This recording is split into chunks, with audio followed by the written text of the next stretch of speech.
छाड़ी परंपरा के आध्यात्मिक निर्ग्रंथ सूर्य आचार्य श्री शांति सागर महामुनिराज। पावन प्रेरणा परम पूज्य आचार्य श्री भारत भूषण जी गुरुदेव।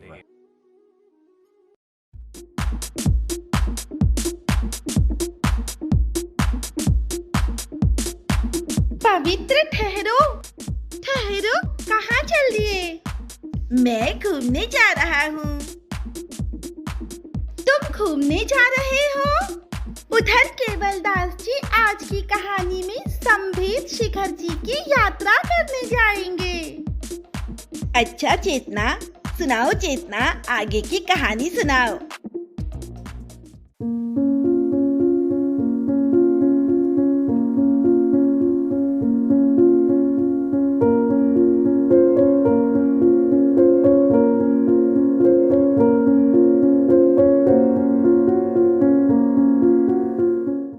भगवान, मेरी संवेद शिखर जी की यात्रा निर्विघ्न हो, आप मेरा साथ देना। नमोस्तु भगवान।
उन्होंने पहले नीचे के जैन मंदिरों के दर्शन किए, फिर पहाड़ पर चढ़ते हुए क्रम से चौपड़ा कुंड तक के भावपूर्वक दर्शन किए। इस तरह पूरी पर्वत के सभी टाकों की उन्होंने 2 वंदना पूर्ण करके जब तीसरी वंदना करने चले तो उनके उस दिन 7वीं प्रतिमा लेने का दृढ़ निश्चय हुआ और इस बार वे हर टोक पर भगवान से अपने मन की बात कह रहे थे।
हे भगवान, आज मैं पार्श्व प्रभु की टोंक पर ब्रह्मचर्य प्रतिमा के व्रत लूंगा। आप वहां पधार कर मेरा साथ देना। आप दोगे ना मेरा साथ?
हे भगवान, मैं आपके साक्षी में आपसे ब्रह्मचर्य प्रतिमा लेने जा रहा हूँ। मुझे 7 प्रतिमा के व्रत दीजिए।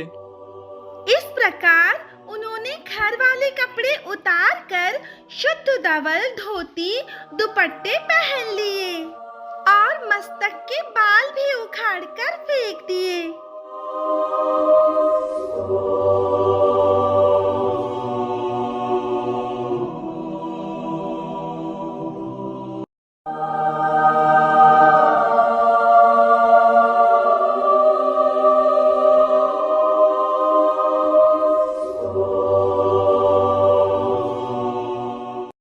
तरह 1 जनवरी 1919 को वो ब्रह्मचर्य प्रतिमा के धारी श्रावक बन गए।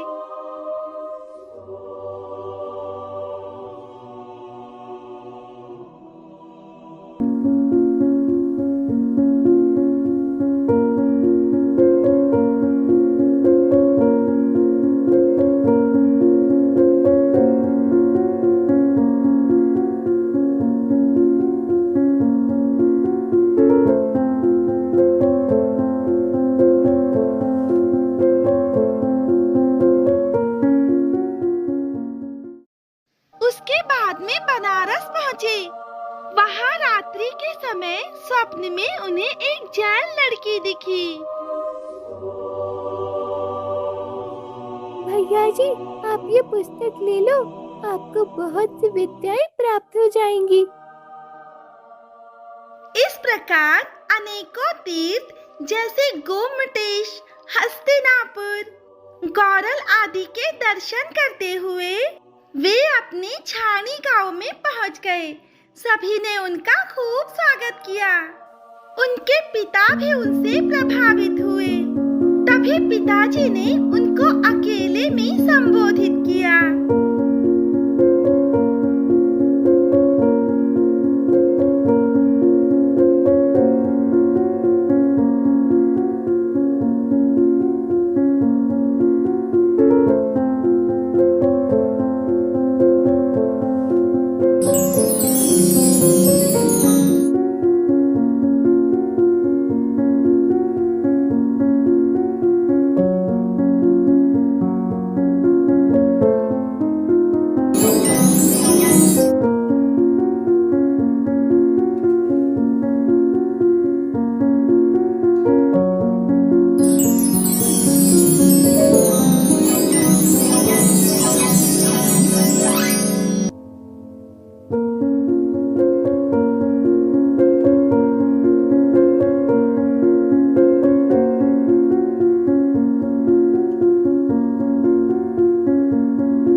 बेटे, मेरे जीवन में और तुम्हारे जीवन में कितना फर्क है।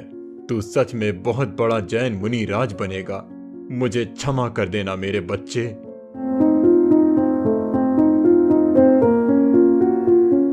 पिताश्री, मेरे साथ आप गिरनार की यात्रा पर चलेंगे? पुत्र, मैं तो पापी जीव हूँ। पिताश्री, कृपया मेरी भावना को रख लो। चलो, ठीक है। केवलदास के हर्ष का ठिकाना ना रहा। पिता पुत्र दोनों गिरनार की यात्रा पर चल पड़े। नेमिनाथ प्रभु के चरणों में वंदना करके केवलदास ने पिताजी को अनेकों व्रत नियम दिलवाए।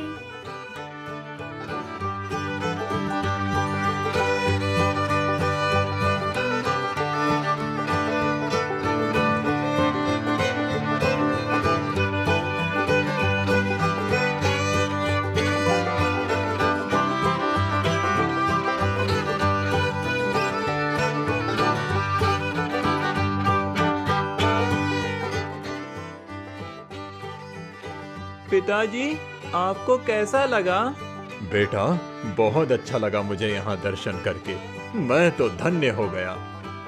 पिताजी, मेरी एक भावना है, पूर्ण करोगे? कहो ब्रह्मचारी भैया जी। पिताश्री, प्रभु के चरणों में नियम लो कि तुम आज के बाद कोई भी मिथ्यात्व नहीं करोगे। मात्र वीतरागी देव, निर्ग्रंथ गुरु और माँ जिनवाणी की उपासना करोगे। ठीक है भैया जी, मैं आज से ये सारे नियम निभाऊंगा। और सुनो भैया जी, मैं नियमों को प्राण जाने पर भी नहीं छोड़ूंगा। पिताजी, मेरे लिए आज अति हर्ष की बात है। आज मैं गर्व से कह सकता हूँ कि मैं आपका बेटा हूँ।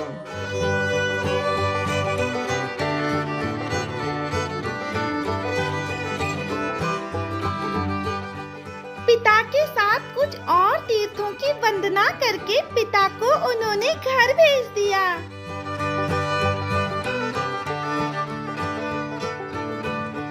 भैया जी, मुझे अब छाणी गांव भी जाना होगा, क्योंकि बहुत दिन हो गए हैं।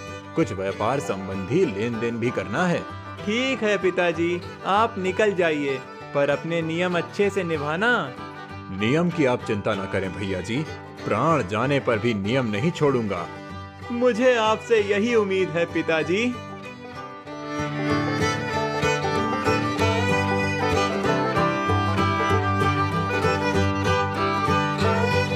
अनेकों तीर्थ वंदना करते हुए वे ईडर पहुँचे। रात्रि के समय उन्होंने अपने स्वप्न में बहुत से स्त्री पुरुष देवों के समान देखे, जो उन पर पुष्प वर्षा कर रहे थे और जय जयकार कर रहे थे। वे पुनः तीर्थ यात्रा को चल दिए और अनेकों तीर्थों में भक्ति पूजन अभिषेक आदि करके पूर्ण संयम पाने के लिए सातिशय पुण्य का अर्जन कर रहे थे।